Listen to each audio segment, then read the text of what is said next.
ខ្ញុំបញ្ជាសកម្មភាពនៅវារ៉ាន់ទីដោយអាមេរិកបញ្ជាវាយរៈដូចគ្នាបញ្ជាដល់មកបណ្ដោះវាយពេលនោះខ្ញុំឲ្យបទបញ្ជាវាយម៉ោង 4:30 នាទីឯងវាយមែនហ៊ុនសែននៅទីនេះបញ្ជាតបបញ្ជាកម្លាំងប្រដាប់អាវុធបញ្ជាឆ្វេងស្រាប់ហើយការប្រើប្រាស់កម្លាំងចាប់បង្ខំឲ្យយើងធ្វើនៅក្នុងពេលដែលគេជ្រាបពីយើងតែប៉ុណ្ណោះយើងមិនចូលដីគេតែមិនអនុញ្ញាតឲ្យគេចូលដីយើងរត់ក្រោះរត់ពីដែរកំភ្លើងគ្រប់ប្រភេទមិនមែនយកឲ្យអស់លោកតាំងពីគាត់ទេយកអស់លោកវាយខ្វាំងតែវាយខ្វាំងក្នុងតែទឹកដីកម្ពុជាតែប៉ុណ្ណោះមិនឲ្យវាយគេក្នុងដីរបស់គេ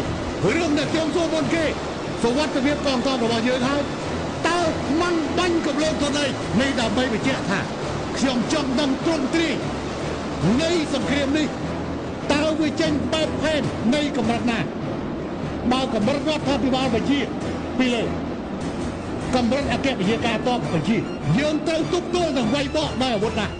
ខ្ញុំតែងតែសួរថាខ្មាំងបាញ់អាវុធអីមកលើយើងដើម្បីកំណត់ថា BM21 ត្រូវបាញ់ទៅវិញឬមិនបាច់100លីត្រូវបាញ់ឬមិនបាញ់130ត្រូវបាញ់ឬមិនបាញ់ហើយត្រូវប្រើប្រតិបត្តិការតែមួយមុខរួញឬច្រើនមុខរួញប្រើច្រើនកងពលឬមួយកងពលនេះគឺកម្រិតនៃវិធីបញ្ជាតប